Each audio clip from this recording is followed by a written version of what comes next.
Okay, so quick run through on the components of the belt tensioner. I've got a standard AC power supply here, kicking out DC off the back there. So I've got regular AC mains cord with a rocker switch on it so I can control that easily. Outputs to a standard DC cable, and then I just put a little split connector on there so I can easily disconnect that from the main board. There's also the USB on the main board that is disconnectable with a separate extension.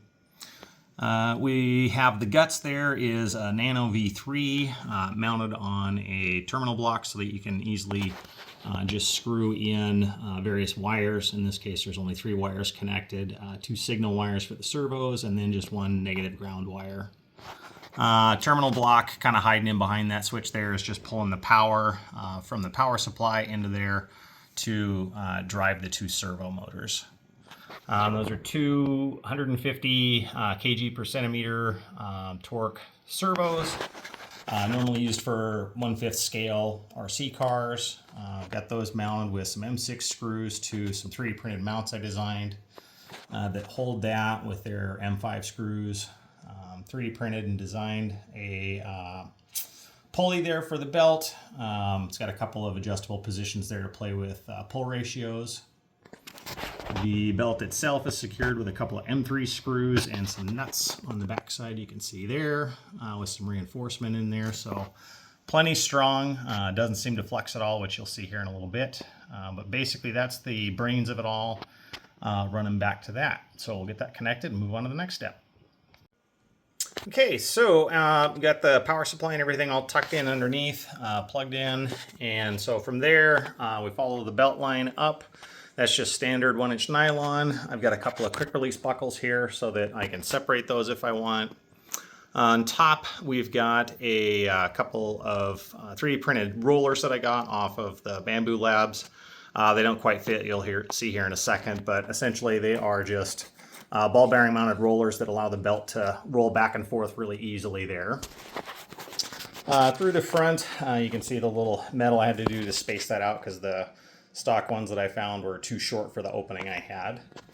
But that goes into some standard backpack straps that just come down. There's adjustability on the top to a cross strap that you'll see in a bit once I get it installed. And then those points come down and then attach to the lower part of the rig. In my case, I'm just actually running a small carabiner here, you'll see in a second, that just loops through that. So we've got that. And the carabiners are right there. So we just loop that right through, and I've just got that on there, so that's secure. Possibilities for other people, depending on their rigs, if they've got slots and stuff open, they can use any kind of the D-ring tie downs, and then carabiners are their choice. So not a lot of detail, but just a quick look at the app here that controls it. Got your car setting after it's connected, and you can change the essentially your braking and your steering forces as well as your vertical forces. It's got the bottom controls there for setting up the servos to begin with, so they have the right travel and position from start to finish.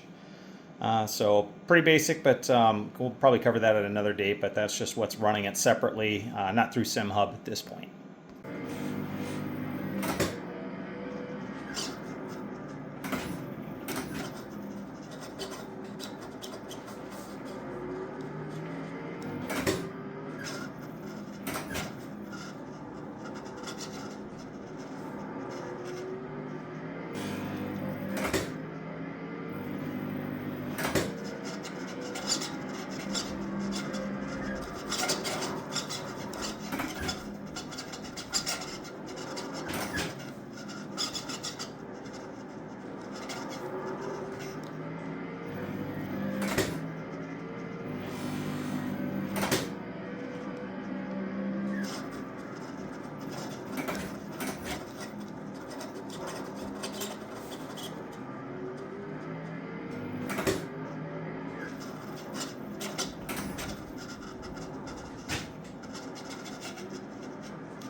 So we'll show getting into and out of the setup here. Just got the straps kind of hung off where the sides there, so it's easy to get in. Hop in, one shoulder through, other shoulder through. I usually then do the cross strap there, and then off the bottom of these, you've just got your regular tension adjusters like you would for a backpack. So you can snug those down until they are tight against the chest, tight over the shoulders. With the adjustment in the back, you can set kind of how high or low the pads sit, and you can snug it just like that. When you're done and ready to get out, release the center, reach down and slide the sides up, swing your arms out, and step out.